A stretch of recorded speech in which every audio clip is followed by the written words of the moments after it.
Hey everyone, and welcome to RUBIN'S Mind Lab, where we break down the latest research into what it really means. Ever wonder why some people seem to easily connect with those outside their own group, while others find it harder, and how this might impact something as important as religious freedom? That's the big question this fascinating study tackles. Researchers looked at people in 7 different countries to see if our personal group bonds, how we feel about leaders, and even how we remember important events can shape whether we support freedom of religion or belief for everyone. Freedom of religion is a big deal, a fundamental human right. But as we know, it's often a hot topic and a source of tension. While we often think about religious freedom in terms of laws and governments, the researchers here wondered if how we feel about our own groups and how we relate to other groups plays a huge role too.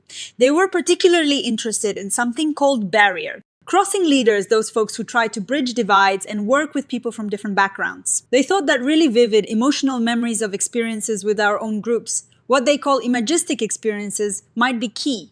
These are moments that stick with you, that feel really important and become part of who you are. This can lead to something researchers call identity fusion, where your personal identity and your group identity become so intertwined that you feel a deep sense of oneness with the group. They also looked at social identification, which is more about just feeling like you belong to a group. Now, here's where it gets really interesting. They hypothesized that having strong bonds with your own group might actually make you more open to working with people outside your group, especially if you've had positive experiences with them. This is related to the idea of barrier crossing leaders. They wanted to see if these psychological connections, like how fused you are with your group or your empathy levels, could predict who supports religious freedom. To figure this out, they surveyed over 1,500 people across 7 countries: Bangladesh, Ghana, Malawi, Pakistan, Sierra Leone, Tanzania, and Uganda.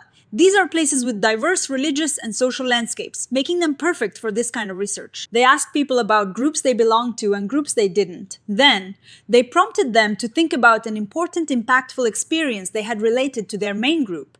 They wanted to know how vivid that memory was, how shared it felt.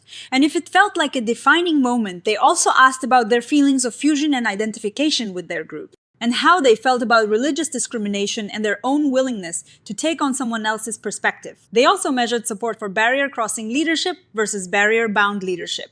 Think of barrier-crossing leaders as those who try to unite people, and barrier-bound leaders as those who are more focused on protecting their own group.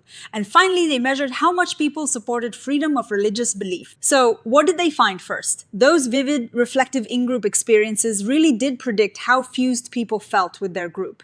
The clearer and more reflective the memory, the stronger the feeling of oneness. This was also true for social identification, meaning strong group bonds and memories of important group events seemed to strengthen both how much people felt like they were their group and how much they felt a part of it. Now, remember those barrier-crossing leaders? They found that in-group identification was a significant predictor of support for barrier-crossing leadership. This suggests that feeling strongly connected to your own group can actually go hand in hand with wanting leaders who can bridge divides. Here is a bit of a curveball though. While the researchers were hoping to see a strong link between deeply fused identities and barrier-crossing leadership, it turned out that social identification, that simpler sense of belonging, was a stronger predictor. And interestingly, fusion didn't predict support for barrier-crossing leadership once identification was also considered. This suggests that while deep personal connection to a group is important, it's the sense of belonging and valuing group norms that might be more directly linked to supporting leaders who work across groups. Now, about those outgroup experiences, they tried to ask people about important moments with groups they didn't belong to. But unfortunately, this part didn't yield much useful information. Many people didn't have a clear outgroup experience to share, or their responses were unclear, so they couldn't really test if positive outgroup bonding predicted anything. But what about freedom of religious belief? This is where the results get really encouraging. The study found that the strongest predictors of supporting freedom of religious belief were empathy and perspective, taking basically how well you can understand and feel what someone else is going through. This makes a lot of sense. If you can put yourself in someone else's shoes, you are more likely to want them to have the freedom to practice their beliefs. Vivid recall and reflection of in-group experiences also played a role, meaning those memorable group moments were linked to supporting religious freedom, perhaps because they fostered a general sense of connection and understanding. What is really hopeful here is that overall support for freedom of religious belief was actually quite high across all the countries surveyed, even in places where religious tensions are well known. Now, it's important to remember some limitations. The researchers acknowledged the samples weren't perfectly representative of each country's entire population.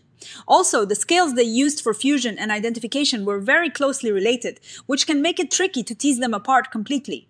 And as we saw, getting people to recall outgroup experiences reliably in a survey is tough. So, what does this all mean for us? It seems that while strong connections to our own groups are powerful, they don't necessarily have to lead to prejudice or opposition to others. In fact, things like empathy and the ability to see things from another person's point of view are strong drivers of support for religious freedom. It also suggests that the type of leadership we favor isn't necessarily a strict either-or between protecting our group and reaching out to others. Perhaps the most critical takeaway is that fostering empathy and encouraging people to reflect on their own group experiences while also being able to understand others are key ingredients for promoting a society where everyone feels free to believe what they choose. Future research could really dig into how we can better facilitate those crucial outgroup experiences and really understand the nuances between deep group fusion and the more straightforward sense of group identification when it comes to supporting diverse communities. What do you think about these findings? Does your own experience align with what the researchers found? Let us know in the comments below. And if you found this breakdown helpful, please give us a thumbs up and subscribe to RUBIN'S Mind Lab for more explorations into the fascinating world of psychology. See you next time!